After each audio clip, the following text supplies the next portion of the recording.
Chapter 13, Captain Fudge. "Look at my Mitzi," Fudge said early Sunday morning.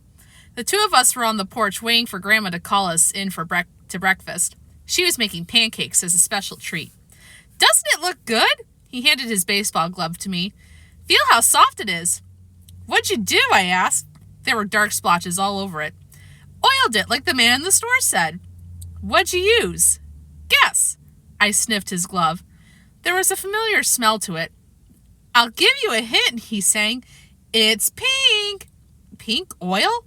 "Yes," he said. "You give up?" "Yeah, I definitely give up." "Oil of Olay." He gave me one of his satisfied smiles. "You used oil of Olay on your mitt?" He nodded proudly.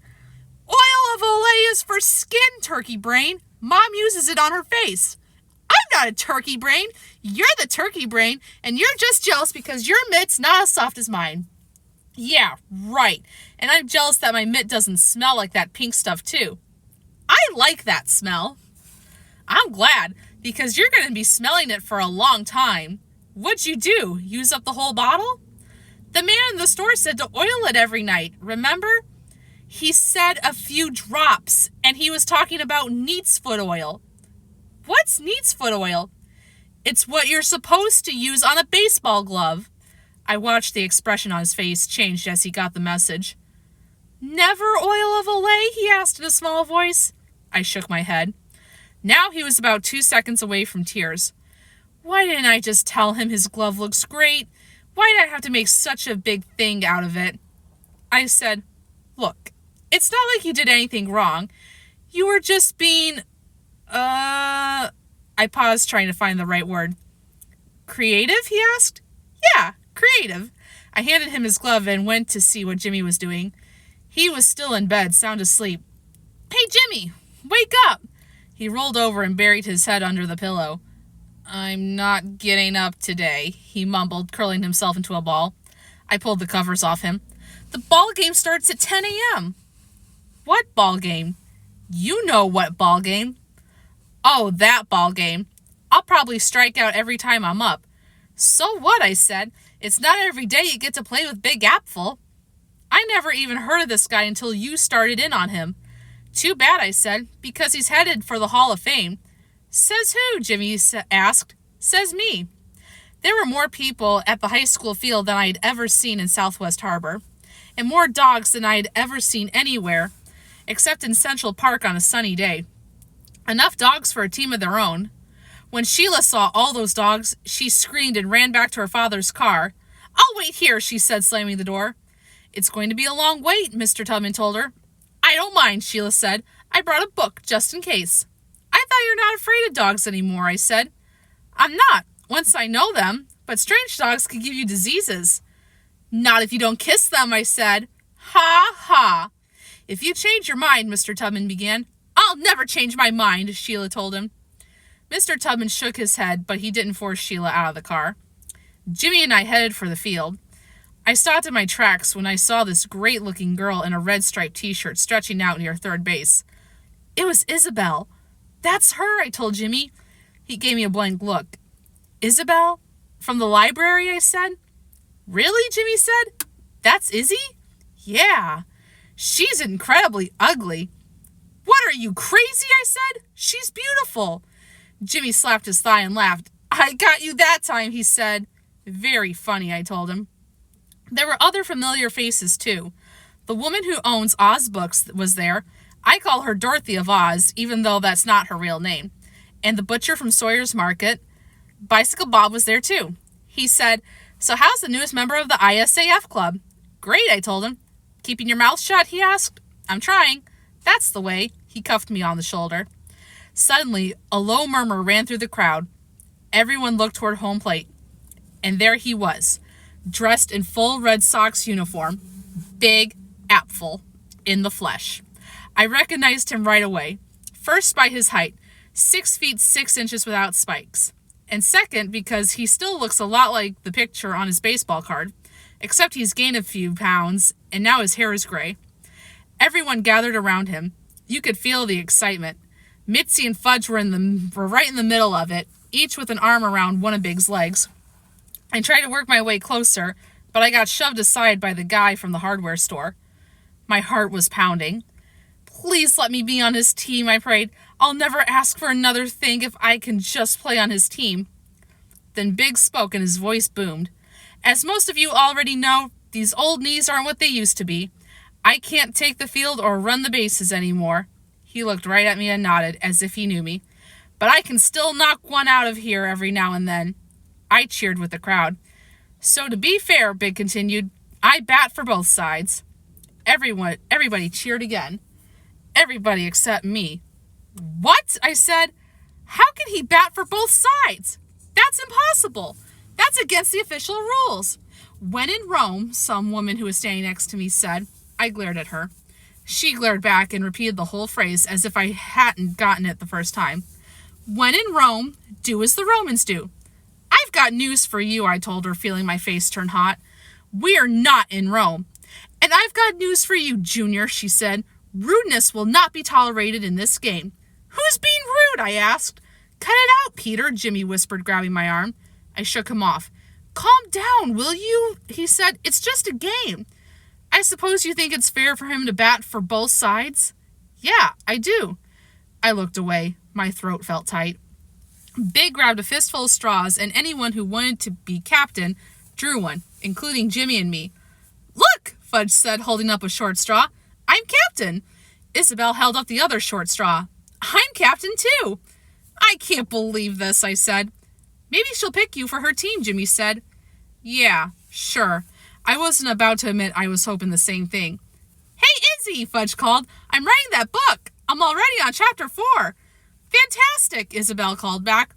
Let's go, some guy with a serpent tattoo shouted. Choose up sides. This is a ball game, not a social hour. Captain Fudge with his oil of Olay mitt got to choose first. So who'd he pick? The biggest, strongest-looking player? No, that would have made too much sense. He chose Mitzi. Then it was Isabel's turn. If I were the amazing Kreskin, I'd be able to make her choose me. I concentrated on my name, trying to get the message through to her. Peter Warren Hatcher. Peter Warren Hatcher. Isabel looked at me and smiled. Yes, I thought, it's going to work.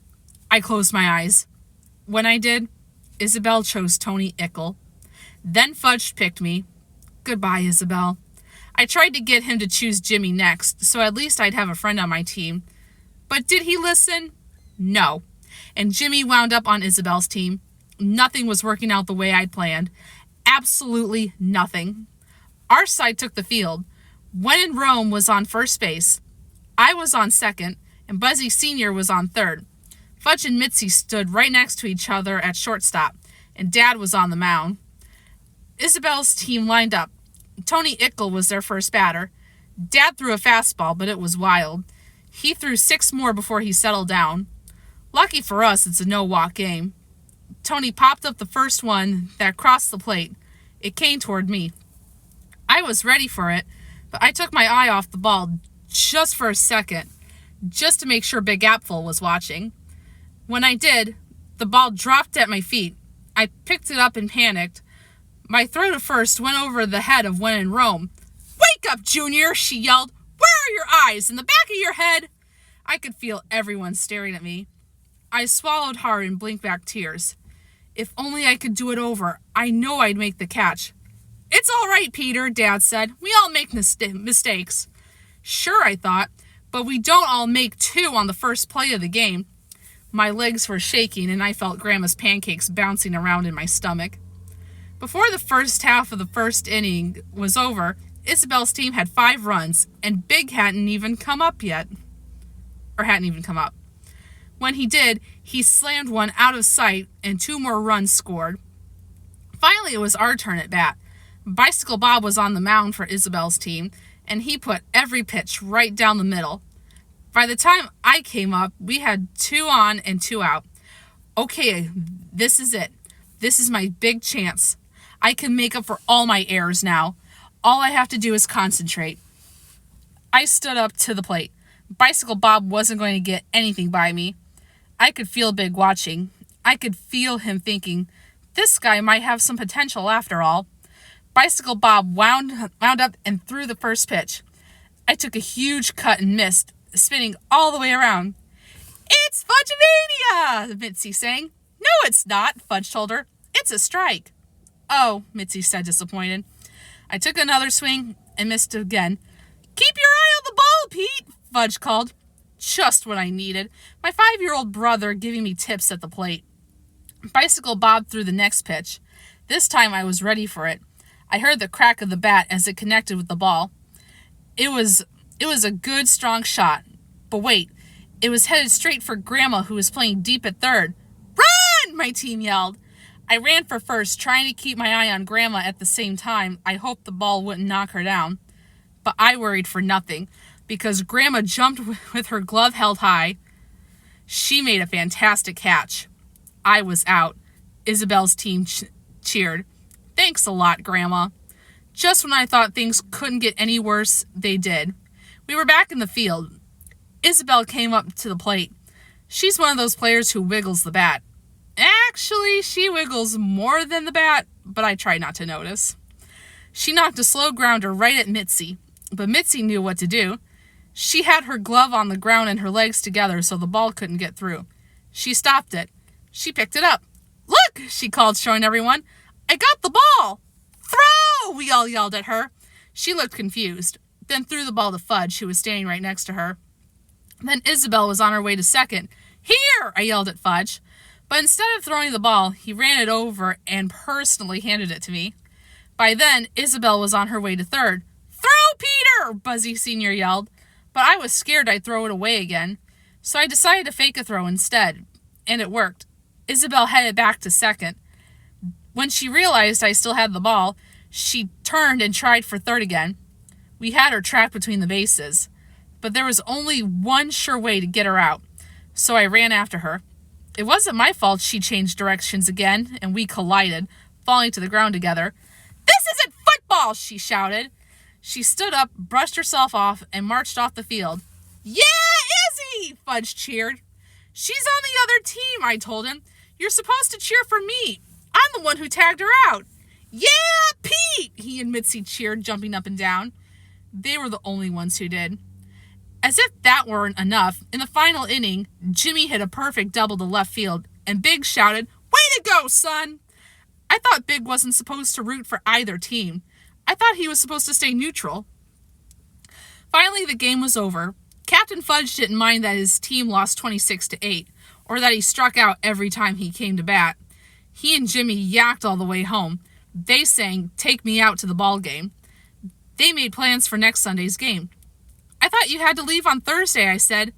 "Nah, my dad said as long as the weather's good, we can stay a while longer."